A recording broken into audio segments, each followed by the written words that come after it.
Hello there, this is Cheryl from Junker's Craft Co-op, and I have a journal that I made that I wanted to video real fast before it was sent out, so sorry about the mess. I literally just finished it.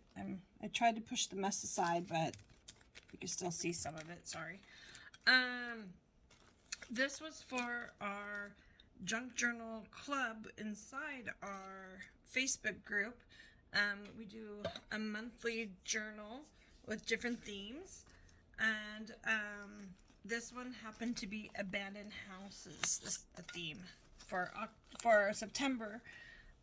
We did it in September so people would have it in time for, of course, October, and so this is mine. This is supposed to be a starter journal. I went ahead and just kind of did it. I'll send some extras and stuff. There are a lot of blank pages in it. There's room for growth to make it bigger if they wanted. So I'm just gonna dive right in after I move a couple more things that are literally just kind of avalanching here. We don't want them in the way. Okay. So make sure I'm in frame here. And we're going to undo this. I bought some lace ribbon. It was on clearance at Michael's. So I bought that to, of course, to make as a closure. This here that I have the ribbon going through is actually from a piano roll. You can see I don't know if you can see the writing in there. It's actually from a piano roll. And I wanted to use that. I thought that would be really cool. I did leave some room here. If they wanted to, they could put something in there. Or not. They can glue it down even. But this is my cover. Hopefully you can see that. I took a window from Dollar Tree sticker, grunged it all up with several different things. Including a mica distress stain, of course, you know, the sponge and all that, and I don't even remember what all I used now, but I used a bunch of stuff to try to get it all grungy looking. There's a little bit of lace in the windows and a little face. Hopefully you can see it. There's a little face. Am I even in the camera? There we go. A little face poking out. He's hiding behind there. And then, of course, I just used Haunted. I had a butterfly, the eyeball, distressed it, and then this is Tim Holtz. There's one of his flower ephemeras back there. And, of course, this is all from the Halloween line. So that's what I did there. Okay.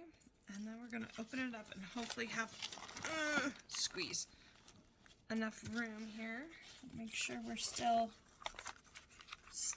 in frame. So because this was a piano roll and that paper is really thin, I went ahead and I have that brown packing tape, so I just put it along the spine kind of here just to make sure it doesn't just completely rip. If whoever gets it is concerned about it, they can glue this to this, and then that would make one piece, so it'd be a little stiffer. But I added several little kind of journaling cards. This one I actually glued down. It's just an old window. That picture I found that I thought was so cool. And then over here, I embossed an envelope, which of course can be used for goodies. And behind the envelope, I found this creepy kind of photo. And I, of course, backed her on some black paper. It's like a black butcher paper, so it's really kind of cool. And I ripped it all, added a little sticker there that looks like a little metal hinge. And then this also flips out. Hopefully you can, give me my coffee. this way. Okay, there we go. And you can see it flips, so there's lots of writing space, or you can add stuff. One of the requirements was a floating cluster page, so here's my floating cluster page. And then they can add a title here or whatever.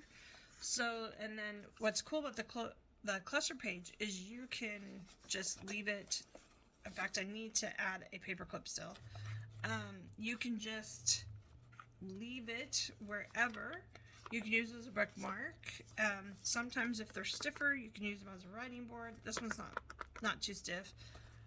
You can take it out and use it on a cover of another journal, or you can add it to a page and just have it there for decoration.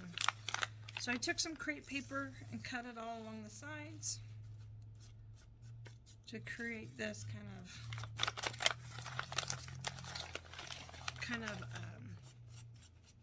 I don't know, kind of fraying effect, I guess, there. Sorry. I took another piece of the piano roll paper, folded it over on the top here to create a top tuck, and then just stuck a little cluster, and then added a couple old-time items in there. Put those back later. And then here, you were supposed to add family photos and such. So I have, this is a real photo of some little boys in front of like a garage or a garden house or something. It even has their names down there. I can't read them. I don't even have my glasses on. So, but their names are down there. And then I backed it with some Tim Holtz Halloween paper, and this is paper out of inside of a book. Just kind of gave it that there. My papers are all gray dyed. I actually bought them from Sherls Hansen. She's Sherls Crafts on Etsy.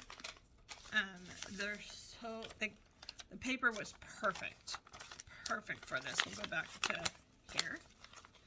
So this is the paper. Some of them it's even lace dyed. So it's just the perfect color for this book. Okay. So this one I folded into, this one here I folded into pockets, 2 pages. And then I just folded this one back to make a pocket. It's not glued down on the sides, so they can do what they want with it and add what they want. I did add a couple grungy Polaroid photos. These were from, I want to say Sam Poole. And then there's some pictures that I had found on Pinterest. This one's an old piano, and then of course an old house. And then we were supposed to add like papers that were kind of different, cockeyed, whatever. So this is my rendition of that. This was actually in the packet from Sherls too. This book page, and I thought this was so cool up here. And so I just took all these and kind of randomly put them together. There's the dictionary page, the doily, there's a shorter piece of coffee dye paper, and we'll get to some more of the papers more down the way. I did another one, kind of a cluster, but with more in it. Made a pocket here. You've got Tim Holtz Found Relatives and this old receipt form. Again, the little metal hinge sticker. I found those at the Dollar Tree. And then some lace down the side. I'm running. I really should have cleaned up a little. Okay, so, and then here, these are index cards that came in the same packet from Sherls.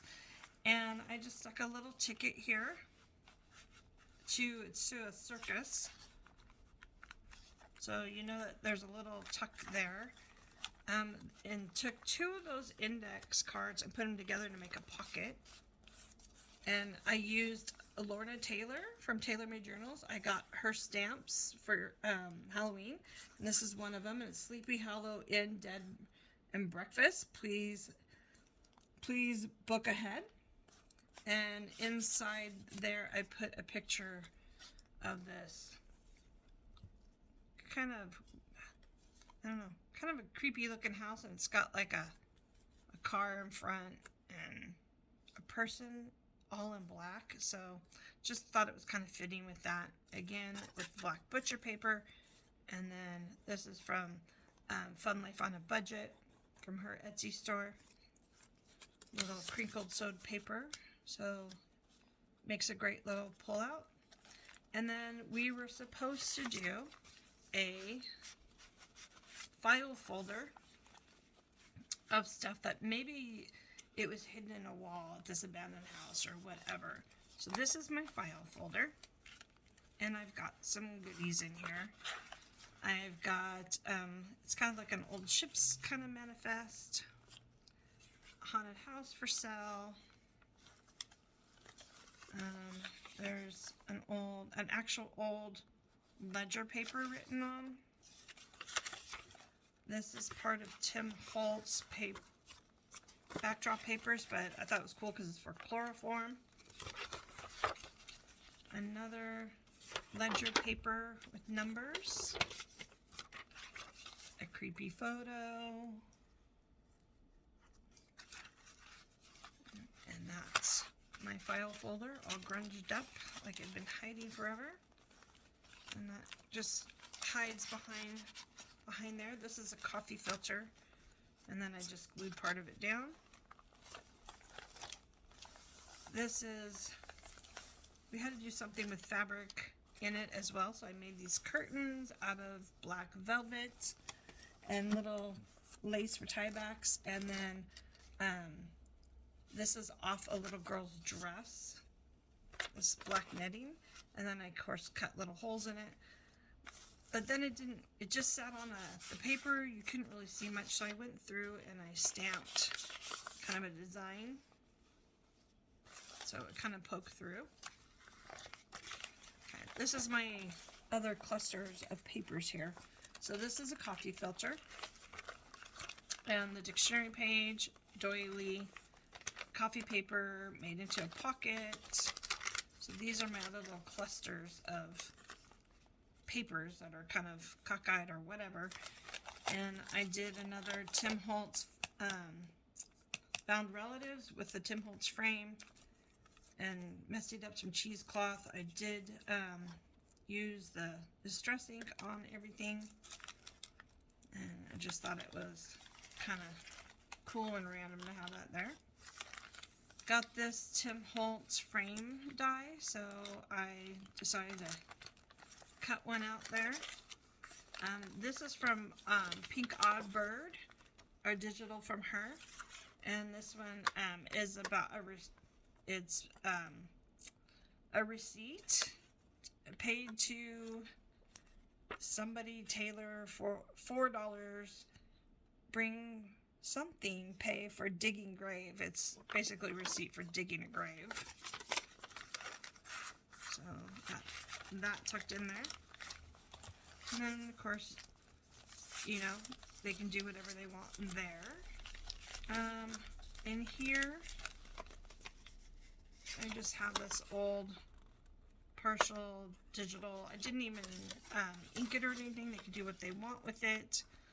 And it's just a Hall Brothers and Company for coal receipt, so they can do what they want there.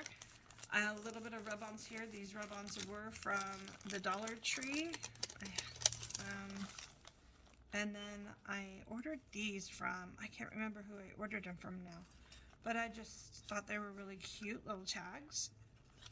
So I just tied them together and put them in here for them to use wherever they want, this journal or another, and stuck them in there. And then we've got, I don't know, it's really hard to see. I don't know if the camera will pick it up. These are an old staircase, but there's a little girl faintly sitting on there to make it look ghostly. And I attached that. It's not really attached other than a little rusty safety pin. So that can be moved. I have little key tied on here. Let's see, and then on this pocket, I have another little house. Kind of reminds me of oh gosh, what was that Tim Burton one? A little girl with the big eyes, Coralie, I don't remember. Anyways, then we've got the doily. We've got more dictionary page. I did do a little rub on right there of a butterfly. And then there's that. The other side, here I made another pocket. And I just put in, this is a really old, I think it's like 1914, 1912 Latin textbook. So there's a page out of the Latin textbook. And this is a digital again from Pink Odd Bird. And it's made out to a chain company. So maybe they're trying to chain something down or chain it in my mind, you know. Spooky house, you never know what happened there. More blank pages to do whatever they wanted. Created a little pocket here, just added a couple of black and white photos. An old ship. And then this one is like a double exposure. So there's a forest here, and it looks like, it's hard to tell what these two little things are, and I'm sure it's not camera, it's probably not picking it up, but there's two little things here, and you can't really tell if it's an animal or if it's people or something, but it's double exposure, so it looks like little ghostly things. More of the coffee dye paper, rolled it at the top and the bottom. Doily, dictionary. Of course, every old house had these old type of planners, and I just stuck some stuff in it, and a cat and poison. I added this little trim they have. I think it's so cute. These little, I think they remind me of little bats. So that can come up, and then of course you can do whatever you wanted here. I did leave a little space if you wanted to tuck something in there. Okay. And then we had to create a family photo with a flip.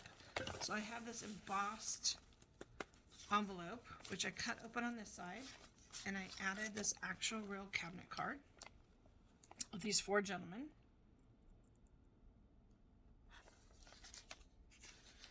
So I added that in there. And then on the flip side here, I added a Tim Holtz frame and a picture that I had found on Pinterest of these four little girls. And I thought it was kind of spooky. I did ink it and kind of ripped it at the top. Tim Holtz behind it, paper, and then of course blank space to journal or add more of what you want. Get that in there so it folds. And of course another blank sheet. The back of piano roll. I did add this on here just because that tends to be where we grab a lot, and I didn't want, since it has the perforated holes for the piano player, I didn't want it to start ripping, so I did add that. This is another top tuck. I have this loose coin envelope. Stick that up in there. I did make this little rip here, and I did make a little patch here so it wouldn't go any further. And then of course did a little cluster of old lace I found in an antique store. It was just a very small little piece, and it ripped so easily, it was so old. And then a couple little crocheted pieces off a doily. More blank space. This is more of that black butcher paper. I just folded it over, so if they wanted to take this side off, they could, and back photos or whatever. or add something. I also have these folders that are really cool. I cut it down. This one says pictures. It's a metal piece. I was going to glue this to it, but I decided not to. This is the back of the piano roll. It is very thin, but again, I thought I'd let whoever gets this choose to do what they want to do, because maybe they just want to add it to this black piece and use this as a writing board. So I just thought I would let whoever gets this decide to do that. And then that's the back of the piano roll paper. Again, I added a little bit of, I think I'm going to add 2 more here, just so it doesn't decide to rip off. So, and that's it. That is my abandoned house journal. I hope you enjoyed this flip through. If you did, please hit the like button. Feel free to leave comments. I'm fairly new to the whole YouTube thing, so you want to give any advice, I'd be more than happy to take it. Alright, thank you. Have a great day, and if you like this and are interested in Junkers Craft Co-op, you can find us on Facebook. We are a community on Facebook, and we do several different swaps. None of them are extremely hard. It's more or less to try to just have fun. So, again, check us out, Junkers Craft Co-op on Facebook. Talk to you soon.